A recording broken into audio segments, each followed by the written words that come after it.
mwabonye ko tuje kwakira abashitsi biteka bo mico ibiri. Hariho nyine icubahiro umutambukanyi umukuru w'igihugu ca leta ya Zanzibar yaciye ngaha, no onye aserukira onifame umwe bwa Afrika, nabone tukaba tukiri kumwe. Ivyo rero dufatiye ku kimenyetso twagize cyo gutera igiti c'umwembe, ni ikimenyetso cerekana ubumwe ntabanduka dufitaniye hagati ya Zanzibar n'Uburundi ndetse Tanzania yose n'Uburundi. Ni ikimenyetso cerekana ingene twakoze neza ihuriro ry'abakenyezi b'imboneza ku rwego rwo hejuru, na cane dushimangire ku bijanye no gufungura neza. Murazi yuko iyo umuntu afunguye neza arengeje ko n'icamwa bica biba vyiza gusumba ku magara y'umuntu. Nico gituma rero twiyumviye tuti kwihuriro ryagenze neza, reka tugire ikimenyetso kizokwama kitwibutsa ingene badufashe mu mugongo. Yaserukiye abashitsi bose baje mu ihuriro ry'abakenyezi b'imboneza ku rwego rwo hejuru.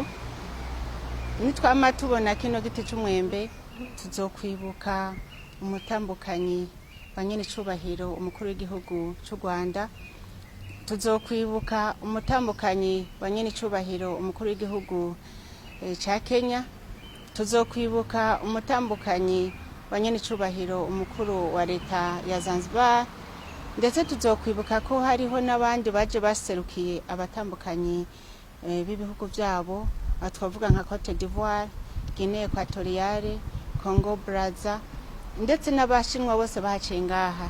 Ikiro ni ikimenyetso gikomeye cerekana ubumwe abakenyezi bose kw'isi yose bafitaniye mu gushigikirana, na cane mu guharanira ineza y'abenegihugu, ineza y'abantu bose bari mu bihugu byabo bitandukanye, yuko gufungura neza ariko arahara mu ruganda ntibacura.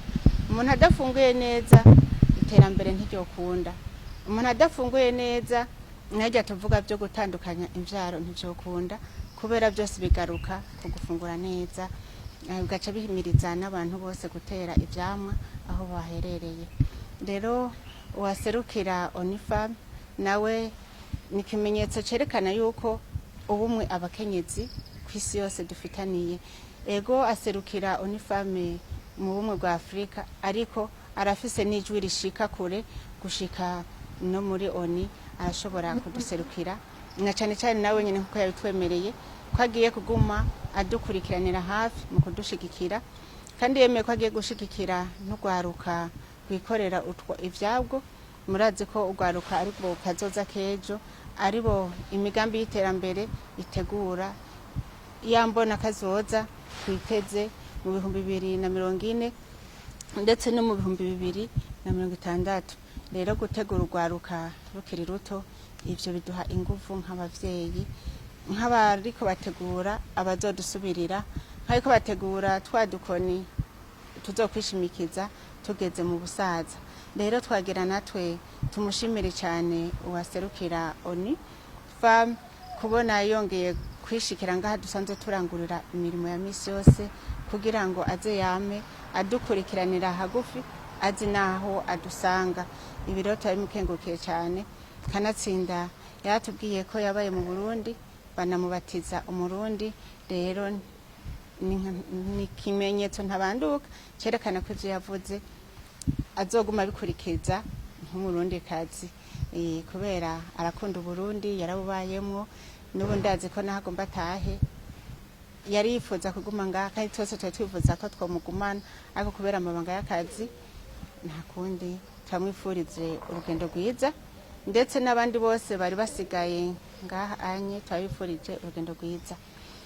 Mboneyeho rero no gushimira cyane komite yateguye rujya rubanza twari tumazemo iminsi.